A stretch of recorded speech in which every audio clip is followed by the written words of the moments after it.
is more than just entertainment. It's a lens into society, relationships, and human behavior. I'm Grace, and here on the Grace Report, we dive into stories beyond the headlines. Whether it's reality TV drama, celebrity scandals, or royal family intrigue, I'm here to break it all down.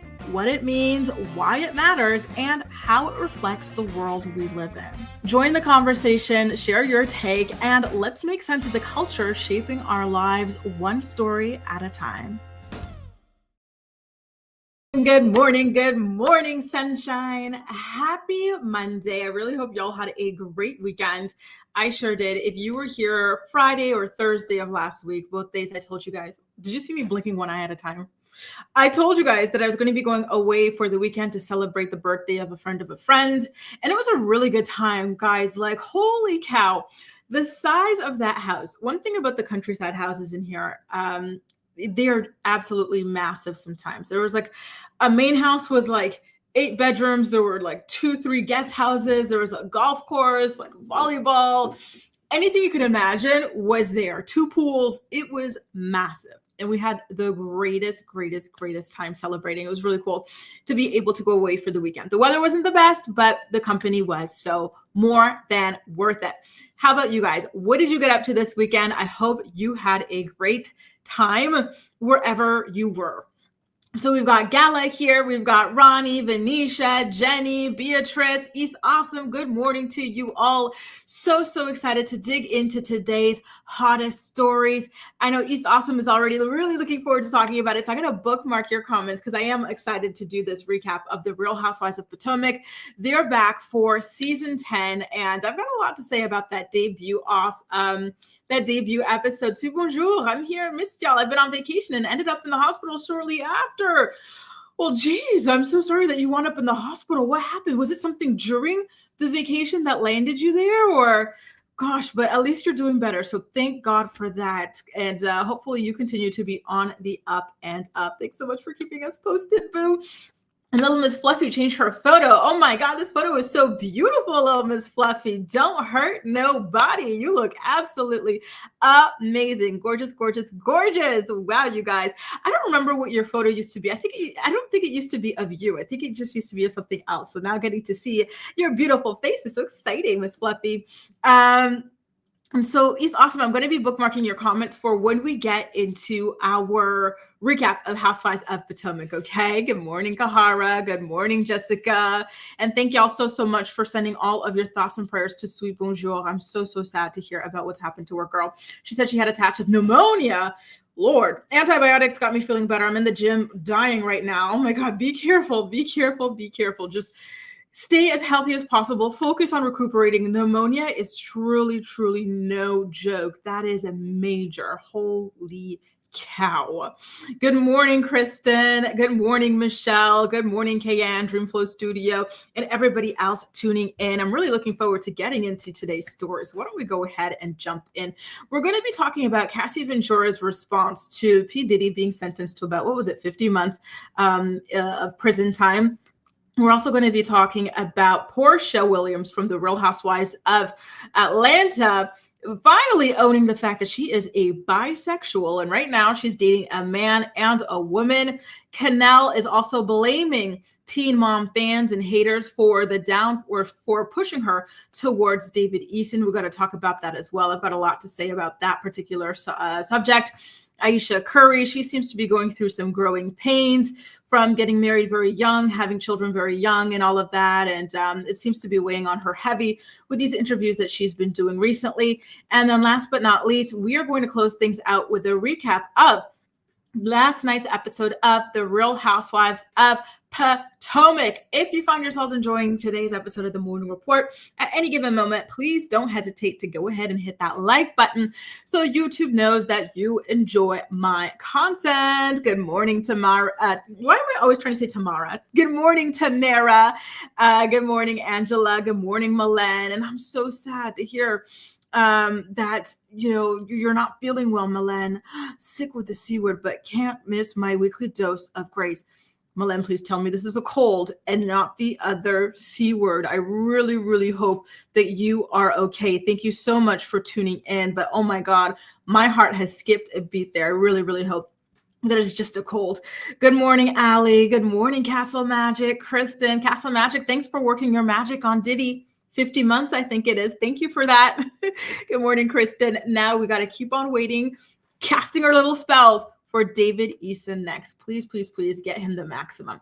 All right, you guys, let's get into what it is that Cassie Ventura had to say about Diddy's conviction, or sorry, his sentencing. Okay, so shout out to TMZ for this quote. In a statement, Cassie's attorney, Doug Wigder, said, and I quote, "While nothing can undo the trauma caused by Combs, the sentence imposed today recognizes the impact of the serious offenses he committed. We are confident that with the support of her family and friends, Ms. Ventura will continue healing, knowing that her bravery and fortitude have been an inspiration to so many." And, you know, truly, truly, truly, I hope she knows that she is an absolute hero to have gone on the record, talked about all the things that she went through. It opened her up to a lot of scrutiny from a lot of terrible people who said things as nasty as that they wanted for her to be charged alongside Diddy. They believed that she was in on everything, even though we saw that video of the way that she was treated, the way that she was beaten, kicked, stomped on, had a vase thrown at her head. She was trying to escape. Like, some sick people saw her as a co-conspirator, right? And she opened herself up to that. She bravely opened up about a lot of the illnesses, the STDs, some of them permanent, that at least one of them permanent, that Diddy exposed her to, or that she has now as a result of Diddy and these forced orgies and of these other weird things that he had her engaging in and whatnot, and just, you know, the mental health struggles that she's gone through as a result of this relationship and just being trapped for so long. Like, just coming out like this was truly, truly so freaking brave, and it really set everything in motion. Diddy would not be behind bars right now if it wasn't for Cassie Ventura. Fine. So, you know, forever and always, big shout out to Cassie. She is absolutely freaking amazing. And, you know, again, testifying while pregnant as well, very late into her pregnancy. It must have been no easy feat as well. So congratulations to her. I do still wish that Diddy had a bigger sentence. I wish he had the full 11 years, but I hope that she knows that for at least the next, 4 years or so, she is safe. So thank God, thank God, thank God. Okay, Malen. Speaking of thank God, I thought it was CA. Oh, thank God, thank God. This is still terrible, but thank God it's not CA. Okay, get well soon, okay, Malen? Thanks so much for joining us while you're still not feeling well. And hopefully, this episode for you, Sweet Bonjour, it helps you guys to feel a little better, or distract you from, how terribly you guys are feeling today. East Awesome says, if I had Cassie's money, I had to purchase an estate outside of the U.S. and start a new life. Diddy will be released and has access to $500 million. Honestly, that's what makes me really, really, and I agree as well, Winnie the Cat, thank God for that too. That's what makes me really nervous for Cassie. Like, this guy, he's going to be out for blood, out for revenge. And we've already heard a lot of really scary things about what he does to people, right? When he hates them and whatnot, or when they become his nemesis. So I'm really, really, truly nervous for her. And I hope that she's well protected and that he doesn't come anywhere near her.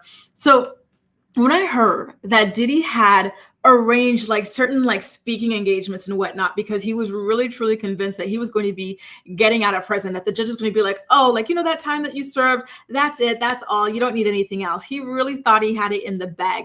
So to see that sketch of him on his knees, crying, screaming, throwing up, oh my God, that made me so freaking happy. Thank God he was not able to manipulate his way out of this, because Lord knows this man deserves a lot more than just those 5 years, right? This guy's life of crime extends to 3 decades. So he's lucky that this is all he got. But of course, he sees himself as some sort of a victim. Whatever. Speaking of somebody who always sees themselves as a victim, why don't we get into Real Housewives of Atlanta star Porsha Williams? It's long been said that our girl, Porsha Peach Juice, P. Willie, is a bisexual woman, right? She's been exposed many a times for being into, oral X with ladies when she gets to drinking her Henny. Sometimes she likes to give it, sometimes she likes to get it, right?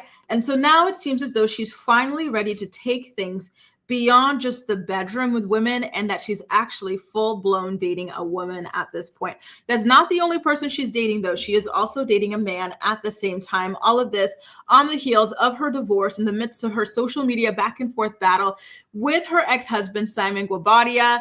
Let us listen to her share the story for herself. Shout out to the Neighborhood Talk for this clip of Portia, explaining where she's at with her sexuality and her dating life currently. So the people who I'm talking to now, it's just two. I've narrowed it down to two. Okay. And he is nice and she is nice. Do both.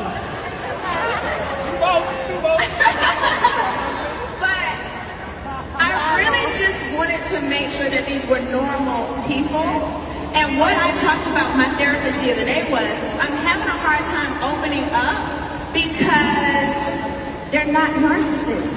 And guess what narcissists do? They love bomb you. They do everything. They look perfect. They mirror you. And these people are not. They're challenging me. They're asking me questions.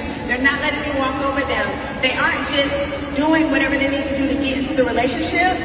And so I'm not feeling safe enough to open up yet. And so what I have to do is realize, if you want something different, you have to also be different.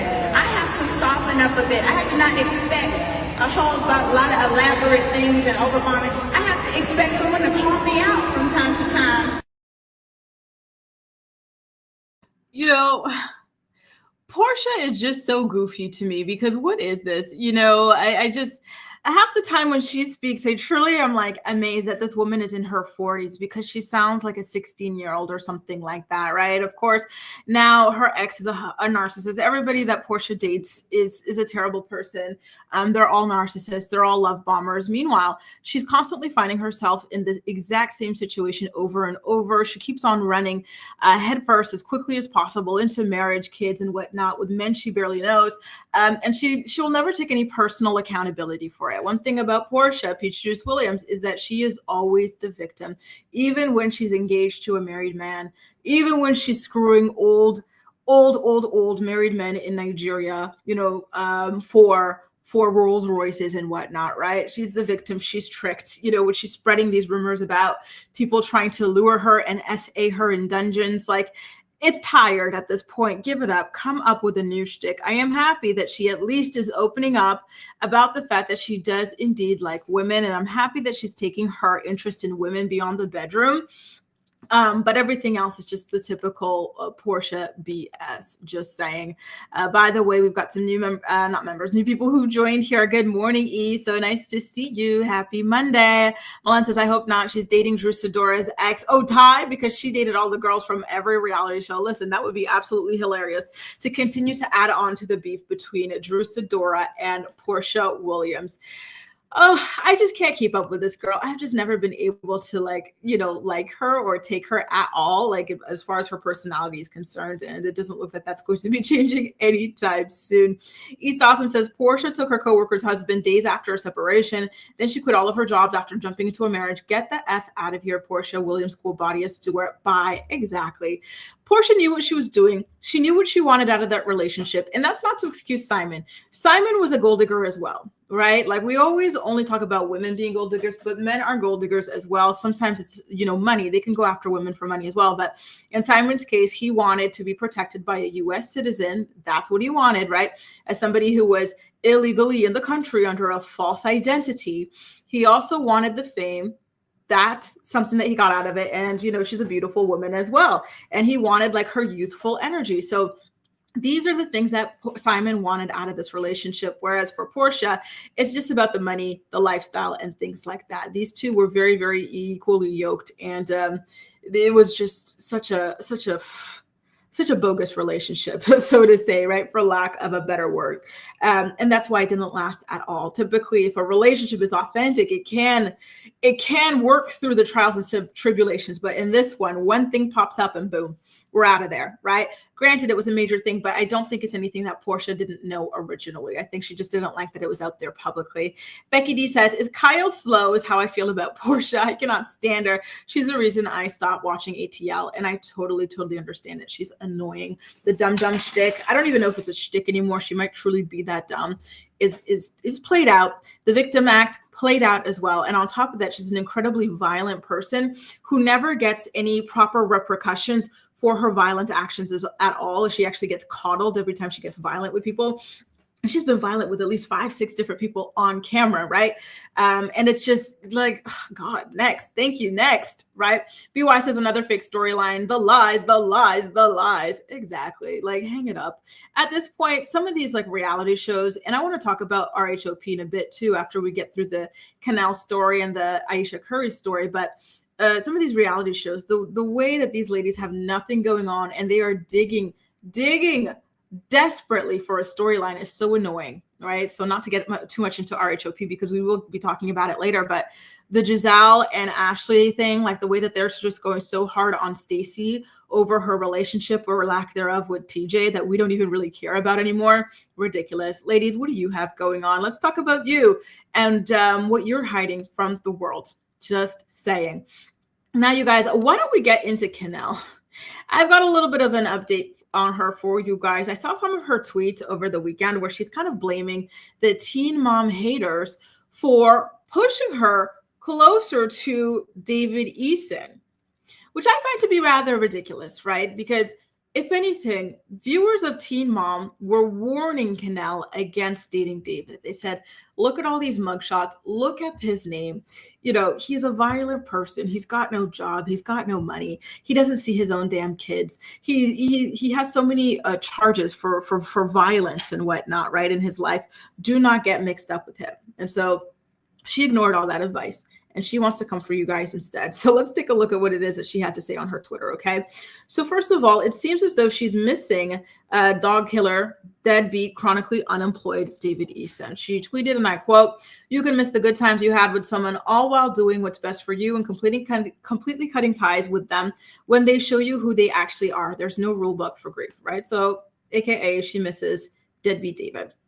And so then she also followed that up with another tweet that says, "I'm not blaming anyone but myself for my own decisions and consequences. Not that I should have to address the internet, but I'm going to therapy and I'm going to try to fix this naive part of myself, I should say. I deserve it," right? And so obviously that is in reference to how she feels like she needs to get better and not go for people with long public criminal histories that should scare any normal woman away from them. And then she also tweeted, somebody had posted in response to that tweet, a user by the name of Quinn. "It's sad though, because when people know who they are and they try to warn you, we're so blindsided by new feelings, we think we're special and everyone else is a hater. But it's really only a matter of time," right? So in a nice way, telling Kenelle, everybody already warned you, girl. Like, nobody's surprised. And Kenelle responds, "When people on the internet warn you, but then in the same breath, slam you for your looks, facial features, voice, and make accusations about your life, you then decide not to take anything they have into consideration, and it pushes you closer to that person." Do you guys believe in this at all or no? Because I got to be honest with you, I think this is a load of BS. Because whether or not people are calling you ugly while they're warning you, they are truly seriously warning you about a dangerous person. Who cares if they said you're ugly? So long as they told you this person, and they came with receipts, which I believe most everybody did, right? Look at all of this guy's arrests. Just search his freaking name, David Eason, and you will see he killed a 10-pound dog for no reason. You will see his ex-wife, I believe, accused him of beating her up, including while she's pregnant. He can't even see his son. He doesn't even see his daughter. His other daughter testified against him that he is an abusive person and all of these terrible, terrible things. Go watch Teen Mom 2. In fact, you already did because you're a fan and that's why you got with him in the first place. Refresh your memory on how terrible this was. This guy was so terrible to be around that grown people, a bunch of grown men, refused to film with him. They refused to be within 100 feet of this man. And because Janelle would not film without him and he kept on encroaching on her job, she lost her freaking job. You know, like all this stuff was out there. So I don't think it's fair to say that just because people insulted you, you were going to ignore it. Why would you ignore legal records? Why would you ignore literal restraining orders, right? Like that's the part I do not understand. Was it fair for people to say those things about her? Absolutely not. It's disgusting. It's rude, and it doesn't do anything to help. It doesn't add to the conversation in any way, shape, or form. However, I do think that that's a very weak excuse for not listening to the warning signs, right? Like in this day and age, we all know you have to Google the people that you're dating. You do. Right. And she was very lucky in the sense that David's history of just being a terrible, terrible, terrible, violent, dangerous, deadbeat loser of a person was very public. And she should have made an informed decision based on that. Good morning, Ramal and Lynn. Nice to see y'all. Happy Monday. All right. Winnie the Cat says, of course, she's blaming everybody. Lynn says that's something Janelle would do. BY says Janelle can't think for herself. Really? Exactly. It's ridiculous. Winnie the Cat says she admitted she knew everything about David. Heck, a Google search alone tells you everything you need to know. She still wanted to get with that smelly loser. Exactly. I just do not understand what it is that would make a normal, high-functioning woman decide to move that man into her house, date him, or anything like that. Maybe there's something off that we don't know about, because there's just no way a reasonable, normal woman would have dated David Eason, much less moved him into her home around her animals, right? Especially somebody who claims to love animals as much as Kenelle does. Winnie the Cat says she wanted the attention, and I do think that has something to do with it, right? That song Next Girl was written for her. Who sings Next Girl? Hey, Jamie. Jamie says she's so pretty, but she can do so much better than Dog Killer Dave. I agree. A lot better, right? And here's another thing I have to say, though, you guys. Right, Ronnie? I'm not buying it. Here's the thing. Right? She knew everything about David. And it's not just that David is violent or that David is dangerous or that David is jobless and will never work because he's, he just doesn't want to, right? He wants to be useless, essentially. A parasite to the women he's with. David also has a lot of very hateful views, right? He hates a lot of groups of people. He pretty much hates everybody who's not a white man. So for her to go and date that man, it says a lot about her as well and her own values. So that's another reason I have a hard time feeling sorry for her, because David is very openly homophobic. He's very openly transphobic. He's very openly racist. He's very openly sexist. And this is who you chose to date. What does that say about you? What does that really say about you? You guys have to share values on some level. So I don't know. This girl is just a whole ass weirdo to me. Truly. She was a grown woman. She's not a little girl. She's not an 18, 19, 20-year-old who got tricked. No, this is a grown woman who probably has some very shaky morals and character herself, who decided to get with somebody that she knew categorically was a terrible, terrible, terrible person. Right? Kristen says she's a naive girl. Jody says she said she knew all about him before dating him, right? So what does that tell you about her? You knew about all of this guy's disgusting views and attitudes and all of his actions, and you wanted to date him. What does that say about you, Kenelle? Winnie the Cat says, and she mocked people by constantly posting pics of him with the dogs she took care of. I remember that as well, right? I remember. Well, and I'm telling you, the desperation it takes to go and get this guy squatting on his ex-wife's boat, that is a level of desperation I hope to never see in my life. And I agree, Becky D, she needs to take accountability. Trying to blame everyone but your dumb self. I can't. And I can't either, be wise. But just based off of the stuff that David Eason has openly said about several different groups of people, I cannot feel bad for a woman that would align herself with this type of a person. Just woof, woof, woof. Don't get it. The only thing she's lucky about is not getting knocked up. That deadbeat was trying. Absolutely. He wanted to secure his next child support or whatever it is, right? Or to trap her with him, secure his house or something like that as well. Things Beneath the Cat. I'm going to look up that song. Jamie says he's just a narcissist. I agree with that too. Kate says, I was about to say she must have been okay with all his beliefs, which was a red flag. Exactly. Right. So before y'all feel too bad for this girl, don't forget she shares his beliefs. Sorry. I'm not down with people with these types of beliefs. Kate, what a beautiful new photo. I really, really love this photo of you. You look absolutely beautiful. And that color goes so well with you. I think I was saying this to somebody else. I forgot who I was saying this to last week, but sometimes you see some people wearing some stuff that they sew their color palette. This is your color palette, Kate. Really, really love it. Beautiful, beautiful, beautiful photo. And Shum Shum's back. I was thinking about you last Friday. I was like, where's my girl? Where did she go? I hope everything's going all right with you, boo. I've been missing you, girl. I haven't seen you in a minute. It's so funny. I was just thinking about you last Friday. Boom. Let's see. Michelle says she was definitely into all of it. We all know who's got those kinds of morals. Sorry, but it's true. Exactly. Sorry. And Allie, what a great way to say it. Stupid is as stupid does. Period.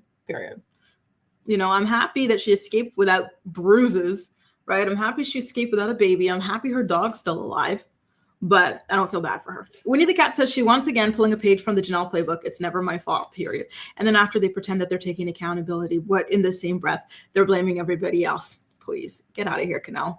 Your 15 minutes are up. You know, crazy that you wanted to risk your life for 15 minutes of fame, but here we are, boo. Hope it was worth it. Don't forget, you guys, we talked about this in Friday's episode of the show, but Kenelle had to actually go and get a restraining order in order to finally get David Eason out of her house. He refused to leave. Remember, David is homeless. When she found him, he was squatting on Janelle's boat. He was brushing his teeth in the McDonald's bathroom. Like, he's got nowhere to go. He was not leaving. And she had to get a restraining order in order to finally get rid of him. And I don't think that's the last of him. I think she's going, now that he's got some of that Janelle money, remember, Janelle had to pay him at least 30 grand. I think he's going to use it towards getting a lawyer and trying to find his rights as far as Kenelle's house is concerned. And again, you know, who said that? Was it Allie? I think Allie said it. Stupid is as stupid does. Let this be a lesson. Do not go picking up hobosexuals. Do not go picking up bums. Do not go doing any of that. Find yourself a nice, reasonable man with a clean criminal history. No history of violence against women, children, or animals. Make sure he works. All sorts of very basic things, right? So you don't end up in a situation like Kenelle. And the sad part is, even if you find somebody with all those qualities, you still do run the risk of like a guy trying to squat in your house or whatever. But at the very least, they have something to lose, right? If they have their own job, their own place and stuff like that, just be very, very careful, okay? Now, you guys, our final, actually, no, it's not our final story of the day. We've got to do the Ayesha Curry story. I really want to know what y'all think about the Ayesha Curry story, because a lot of people think that she wants to divorce her husband and live that hot girl summer kind of like lifestyle because she got married incredibly young and they started having children incredibly young as well. And she's been talking about wanting to feel desired by other men or something like that. And now she's talking about how she supposedly never wanted to be married or have kids or whatever. Well, listen, I'm going to let her tell you for herself. Okay. So listen to Ayesha Curry as she shares where she's at in her life and what she thought her life would look like in a different world, in a different timeline. 4 kids. Did you always knew you wanted a big family? No. So I didn't want kids. I didn't want to get married. I thought I was going to be career girl and that's it. And I had my eyes set on my goals. And I was never the little girl that like dreamt about the wedding dress and all of that. And then it happened so early in my life. So it's like, it's one of those things like you don't know what you actually don't know what you want. It's so hard also to be the woman in a situation where you're like, men just don't get as much scrutiny. Like they can maybe tell him like your fucking shots suck tonight, but like the looks and all of that is just like not a factor of conversation as much. No. Did you talk to Steph about it? Like, or did you kind of keep it within yourself so it didn't? I do not have a bone in my body that can keep anything to myself. So if it comes to mind, it's coming out. And he's so gracious. Like he tries to resonate with me, but he just can't.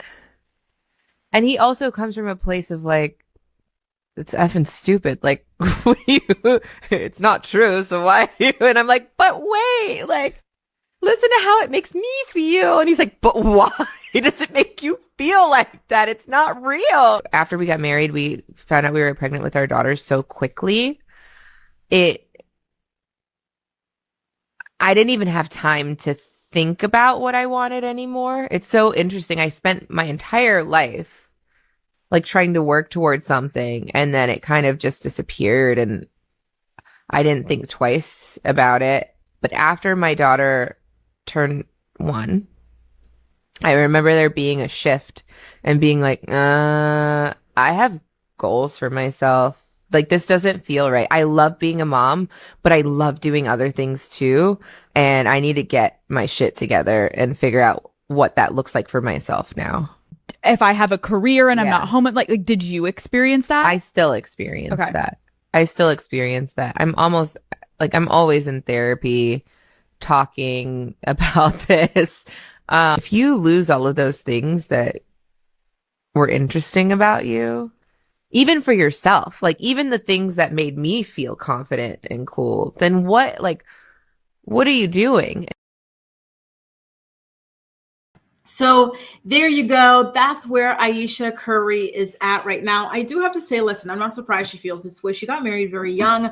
I think she was like 21, 22 years old. So she didn't really have the luxury of living a full life as an adult and really getting to know herself before getting married, and especially before having kids.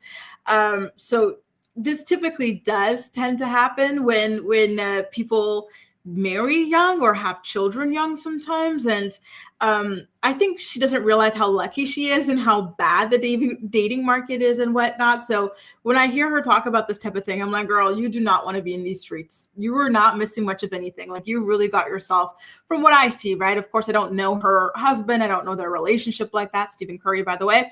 But, I would rather be where she's at than out in the streets, because the streets are wild. They're rough, they're ghetto, and they are treacherous, truly treacherous. So just, and this is not the first time she's gone on a podcast recently to talk about, feeling this way. So it does make you wonder. And even just like listening to her talk, does she sound bubbly? Does she sound happy? Does she sound full of energy? Do you see a twinkle in her eye? To me, no. But that doesn't necessarily mean that she's done with a marriage or whatever. This might just be a rough, patch that they're going through, right? Growing pains when you're growing up with somebody. Neither of you really fully knew yourselves at that age. And then you threw marriage and children into the mix very, very quickly. Things happen, right? Things happen. Good morning, Tyrell. Good morning, Acacia. So nice to see y'all. Malenta Savannah James is my favorite wife. Listen, I love how discreet she is. She's not out here on these podcasts, trying to get, headlines, clicks, attention, and whatnot. And one thing about Ayesha, she's been about that spotlight as long as I've known her, which is at least 10 years out in these streets. I will never forget when she just out of the blue, y'all remember where I don't know if it was Instagram or what, but she was talking about, like the girls these days, they like to show their bodies off. I like to see myself covered up and save the goods for the one who matters most. Girl, shut up. And then, lo and behold, these days now she's out there letting it all hang out because she sees like there's nothing wrong with dressing hot if you want to, right? Every once in a while. It was just so ridiculous. And I agree, East Austin. Yeah, I do think she does have a mild case of the Tamar Braxton, AKA attention seeking. Shem says, I wish that I didn't go on this particular podcast. And I could agree with that too. This podcast is messy and the podcast host is a little bit questionable to say the least. Becky says, girl, shut up. You're a rich, go do what you want, but you have the freedom to do what you do because you have the money. And I completely agree. I feel like marrying a rich guy at 22 is a lot different than marrying your average 22-year-old guy, right? So, let's calm it down a little bit. But at the same time, I'm not surprised that she feels this way. And I think it's pretty much inevitable when you walk down this path in life. Shem says, I think it's okay for Ayesha to be honest in this way. Why are people always coming at her? Y'all really hate women.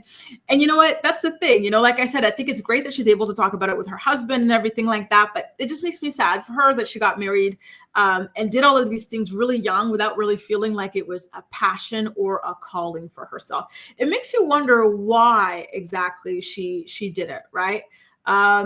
BY said, and when she talked about, I didn't dream of this or that, it's like, well, you didn't really have the time to. You met your husband when y'all were like 14 years old before you're really even, seriously thinking about this sort of a thing. BY says she loves her lifestyle. She's just telling us about her dreams for herself. This does not sound like she wants a divorce. She could still go after her goals. And, she's been a very ambitious person. I still remember I don't know if she still has it or not, but she was doing like cookbooks. She had a cooking show. She had a restaurant. It feels like even with all those things, there's still like a lack of happiness or like a lack of fulfillment. And I gotta be honest, Be Wise and everybody, I gotta be honest. I kind of get the vibe, and I hope I'm wrong, but I get the vibe that she kind of wants to hit the streets. I kind of get the vibe that like, maybe she wants to open up her marriage or something, like see, like, if she's appealing to other men or something. That's just kind of like the vibe that I get from her. And I hope I'm wrong, right? Because, like I said, I think that she's got it good, and she doesn't want to see what it's like on those streets, right? Until she has a man who we've never heard of doing bad things, and he loves her more than she does. Sorry, right? And I think she should appreciate that. But at the same time, when you find the one so young, at the age of 14, 15 years old, I think it is normal and natural that you start to take that for granted, and you start to wonder what's out there or what it's like to actually truly date, Becky says, I can't stand Alex Cooper. Why is she being forced on everyone? I wanted to watch that documentary on like how her podcast became so big, by the way. I have to find the time to watch it because I'm so fascinated by the origin story of Call Her Daddy. Tyrell says, I was abused and I was internally begging for someone to notice and help me. People don't want to get involved and help anymore. I'm so sorry that happened to you, Tyrell. And I'm happy that you were able to get out of that situation. Although I'm wondering, do you think that's what's happening with Aisha Curry? Because to me, I feel like she just, she went through life a little bit too quickly. She made these major decisions a little bit too quickly. And that's what's hurting her. But I don't know. Maybe you're seeing something I don't. Shem says, I think Aisha knows how lucky she is. She's just mourning what never was. And that's a good way to say it, right? And that's the sad part, right? It's not something that you can buy. It's not something that you can replace. It's a life experience. And when you get married and you have kids with somebody, you're not going to get that life experience. Like it's done, right? Unless you get a divorce or your spouse agrees to some sort of an open relationship situation, which do I think that Stephen Curry would agree to that? Absolutely freaking not. Please, Aisha, you've got it good. Don't go out there. Don't go out there. It's terrifying. Terry says, people grow apart, but is staying married worth it? Good question, right? Do you think they grew apart? Like, is that what's kind of like the writing on the wall here at this point? That like maybe, they're in different phases of life. They're growing apart. Like, is she burnt out? I don't know. Acacia, I'm nervous about that too. And now look at Tia Mori. All she does is post about like being in the streets and whatnot, right? I think she's realized too that it's not as great as what she had, back home. It's not perfect. It'll never be perfect. But I think it's better typically than, whatever's out there, right? Raven says she secured the bag early without her husband. She would have no career opportunities like that and not be famous / no. Damn. Don't forget, she was on Hannah Montana. Damn it. Casey says, I got married at 20. I was never the girl who dreamed of the big wedding. 37 now with a 16 and a 13-year-old and loving life with my husband. Wouldn't change it. And that's beautiful. And I hope that Aisha comes around to being in that same place as you as well, because from the outside looking in, it looks like she's got it made. It looked like a really, really, beautiful life. But at the same time, you really never know what actually goes on behind closed doors, right? Especially as far as relationships with athletes are concerned. Milan says, yes, I remember. She shamed all of us. And for no reason, it came out of nowhere. And true, Mocha Madness, didn't they recently have a kid too? Just saying. Just saying. Oh my God, she came for Rihanna too. Lord have mercy. Ooh. East Awesome, I could see you're not a fan. Aisha has tons of failed ventures. She's stir crazy. Damn. Jalisa says, the thing Steph got to explore in his marriage. Ooh. So maybe she does too. Well, that's what I mean about marriages with athletes. I think it's a one-way open relationship, but I hope because of all the crying she's doing publicly, he lets her go ahead and open up that marriage on her side too. Let her get some on the side. She needs it. She needs it. And I agree, Be Wise. Maybe she needs to, seek therapy and counseling over this instead of discussing it on the airwaves. And I agree. Shem says birth control. Lord have mercy. Now, you guys, let me take a little bit of a water break here. I'm going to have a sip of water. And then when we come back, we're going to get into the recap of what went down on last night's episode of The Real Housewives of Potomac, which was season 10, episode 1. Lots happened, and I'm really looking forward to getting you guys' opinion on the show. So stick around. If you're enjoying today's episode of the show, please don't forget to give it a thumbs up And I'll catch you on the flip side after a word from some of our sponsors. The Morning Report is brought to you by Philo. Watch your favorite shows and movies from over 70 different channels, including MTV, TLC, WeTV, and more for only $28 a month. Get a free trial today by clicking the link in the description box of this video to get your free trial up and running. Tired of learning languages in boring, frustrating ways? Try TalkPal. TalkPal is your personal AI language tutor. It teaches you languages in fun, engaging ways. It gives you real-time feedback, assesses your pronunciation, and the learning process is personalized just for you. Join millions of other learners and start your language learning journey today. He's awesome. You made me laugh so hard when you said Steph Curry is my Jason Caperna. Not gonna lie, has been for years. You and I could not have any more opposite tastes because I think you're kind of shocked by my love for Jason Curry. Jason Caperna. I'm shocked by your love for Steph Curry because to me, he ain't cute. I'm not saying he's ugly, but to me, he's just not cute at all. So now I get to make fun of you for your crush. Love that for me. You guys, I'm so excited to get into last night's episode of The Real Housewives of Potomac with you guys. Can I ask you, on a scale of 1 to 10, how would you rate the episode? Don't forget, 1 to 10, you guys, in the live chat, or if you're part of my playback posse, let me know in the comment section. Because for me personally, I gotta be honest, the episode kind of dragged on because it just felt so forced. The stuff that Giselle and Ashley kept on pushing in regards to Stacey. They made it very, very clear that Stacey was their target for the season. And it's over something as basic as whether or not Stacey was really in a relationship with TJ. You know, they broke the wall throughout the first quarter of the episode a lot. Like they kept on talking about the show. You hired him for the show at the reunion. And I don't really like when they do that. Like I really like the kind of feeling like this is its own world. It's not a show, all that type of thing. So I was already turned off from the very beginning.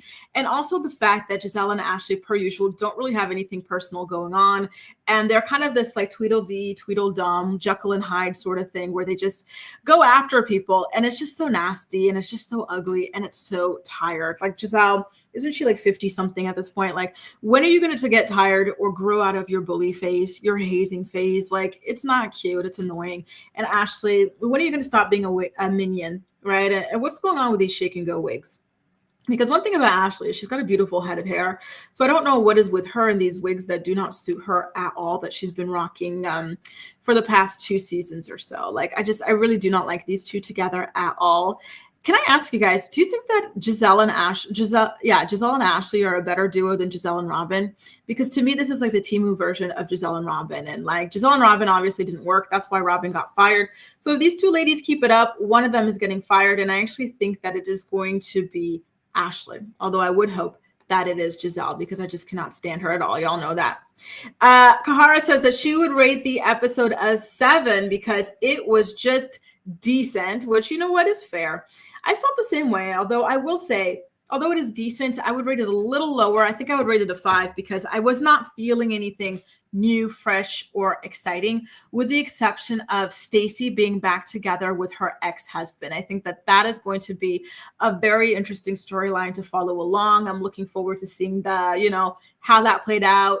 If they're still together today, all that sort of thing, right? Kahara, doesn't she always look like a mess? My God, Ashley, she could really get it. I feel like when they did that other spinoff, the Bravo's Love Hotel, she looked really good. The styling was incredible. She needs to go back to whoever that stylist was because typically she looks tacky, she looks cheap, she looks a mess, but there she looked really good. Someone would rate it a 7 out of 10. I cackled mostly because of Ashley singing tweets. I paused the show and read them. One said Ashley should be sentenced with Karen for singing. I don't know. It's hilarious. I did the same thing. I paused to read those. And that was the same tweet that had me laughing. And I love that Stacey called it out. Malen says she does it to mock people who don't have her hair type. It doesn't make sense. You think that's what she did? I think she actually wears it because she doesn't. I don't know if it's postpartum shedding, hair loss, whatever. The baby's changed her hair. But I thought that's just what she likes these days, which I don't get because, again, she's got a beautiful, beautiful, beautiful head of hair. Ooh, Jamie gave it a 1. So far, Jamie has the lowest rating. And listen, I can't blame you. I got to be honest. I was looking at my screen, typing away half the time. The show kind of really failed to capture my attention. So that was disappointing. Now, at the beginning of the show, all the girls gather around at Giselle's tacky home, and Giselle and Ashley crack these really corny Karen jokes. I think Giselle is about the same age as Karen, so it's particularly surprising to me that she likes to crack on Karen's age, given, again, they're in the same age bracket. Ashley said something about wanting Karen to be in the AARP population, just very corny jokes in general. And they have like this speech, like they invite Stacy over to the house. And then there's like this big thing about whether Stacy was lying about her relationship with TJ or not, like all this stuff, as if Giselle and Ashley have not faked relationships for the show. Giselle pretended to get back together with her ex-husband, Pastor Holy Whore. That was a big thing. She got like epically exposed at the reunion by Monique. Her father exposed her, didn't like that situation either. Her daughters didn't like that situation, but we didn't go on and drag her about it, right? Then she got that young guy from Winter House or something like that. Fake relationship again, not a big deal. Ashley's been dating, fake divorcing for a long time before finally truly divorcing. So, I don't get why they're so fixated on Stacy and what she's got going on. The audience loves Stacy, right? They even wanted to go in on her car. They're like, oh, Stacy's copying your car. Why is she driving the same car you're driving? Dude, it's a car. Like, Ashley's not the only person in the world to drive a white Audi SUV. Like, there are other versions, there were other copies of it made. It was so lame. BY says this episode is not great. Same old storyline. Two bullies attacking another woman. That is exactly how I feel about it, to the T. It's not engaging. It's not interesting. And I think that I would love to see Giselle and Ashley evolve beyond just being sorry, but biatches. East Awesome says the Ashley versus Stacy beef can have 4 episodes. Ashley isn't wearing wigs to mock anyone, y'all. I don't like her, but she just wants to protect her hair from all the styling products. Yeah, I kind of wonder if that's what it is, but yeah, like I like her hair so much. So I'm really disappointed when I see her in these things that just don't even look natural at all. I think she's got the money to like invest in like kind of like higher quality, higher grade hair. If she just doesn't do it, they look a mess on her. And I think maybe if she did clip-ins or half in, half out something, or something that mimicked more so her natural texture, because her natural texture is so beautiful, right? And exactly, B-Wise, these two are some of the fakest on the show. They even helped Robin fake her marriage relationship, whatever that is she's got going on, right? Giselle was aware of Juan cheating on Robin and, talking to other women, all this stuff. She didn't call her out, but we're going to like go ham on Stacy. Ashley, isn't your husband some sort of a creep who touches people without their permission?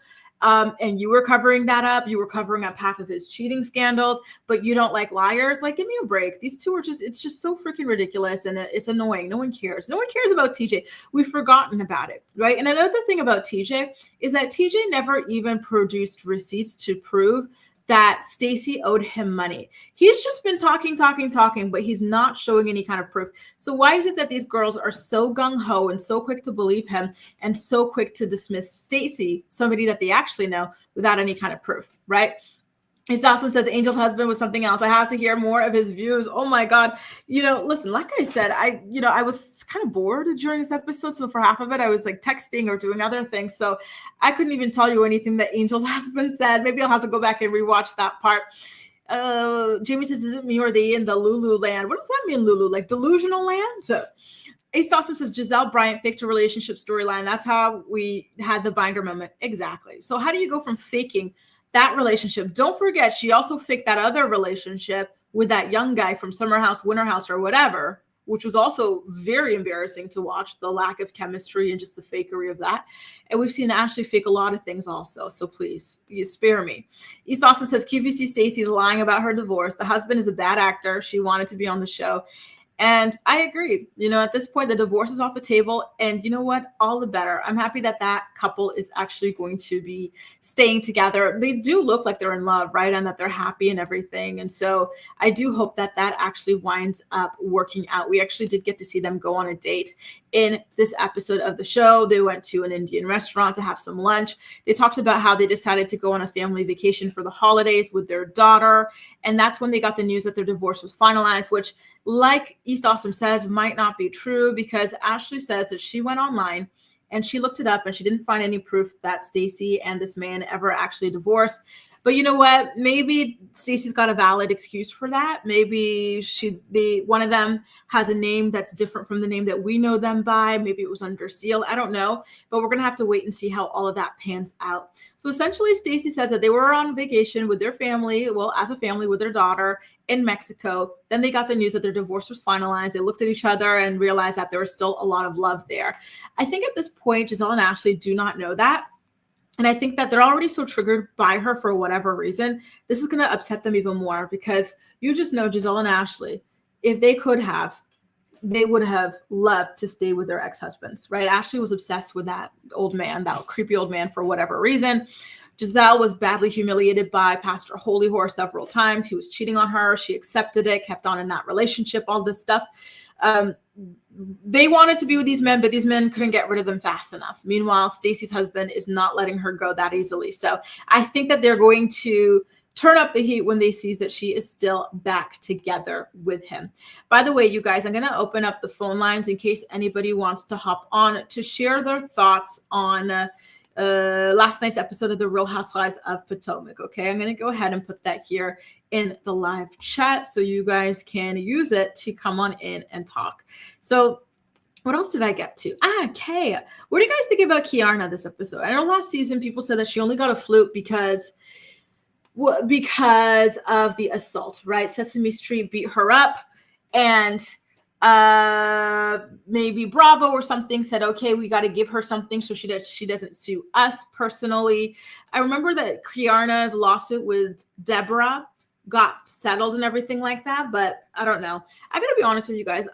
You guys know I love beautiful people, right? I think she's absolutely gorgeous. I really enjoy watching her and everything like that. However, when her mom came on that screen, oh my God, I was like, who is this woman? This woman is so beautiful. She looks exactly like Kay. Kay is a carbon copy of her mom. So glamorous, so beautiful. It was really, really fun to see the two of them together. Her mom does not like Greg at all.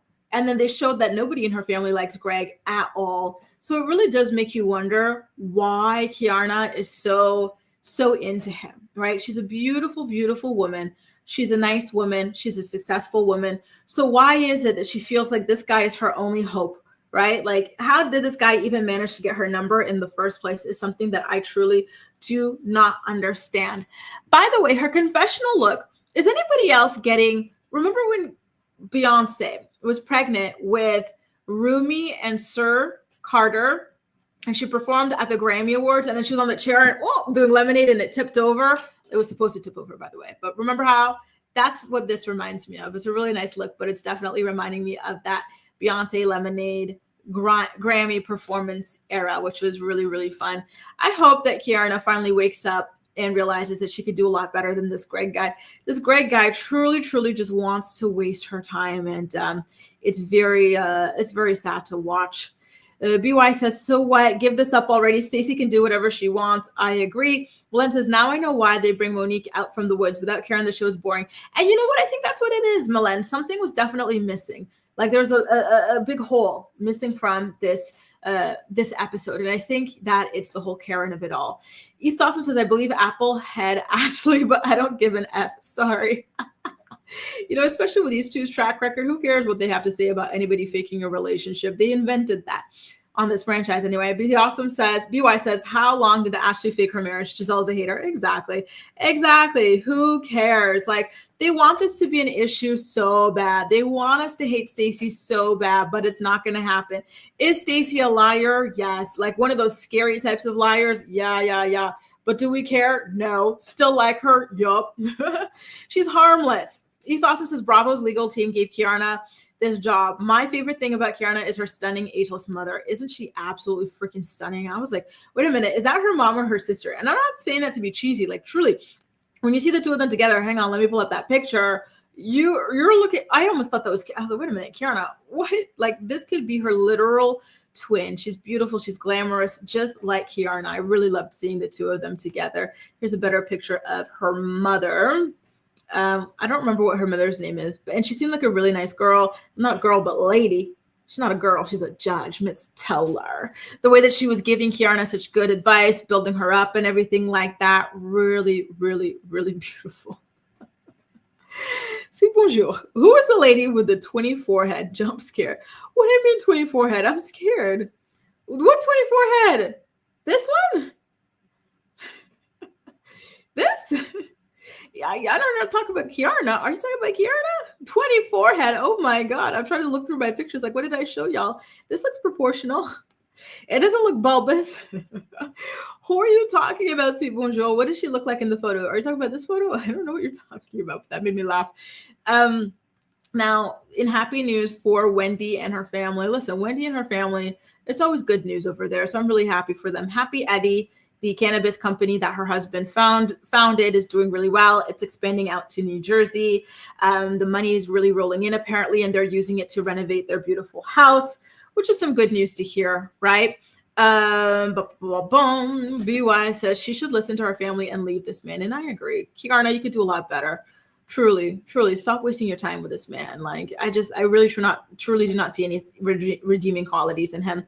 East Awesome says, yeah, it's a Beyonce pregnancy homage. She went from reg dealers to SDE Greg, small D energy, and the GD gnome. Damn, you went in on Greg. But you know what? I think Greg kind of low-key hates her. Like, he knows he's not, up to par with her, and he's trying to just destroy her on his way out.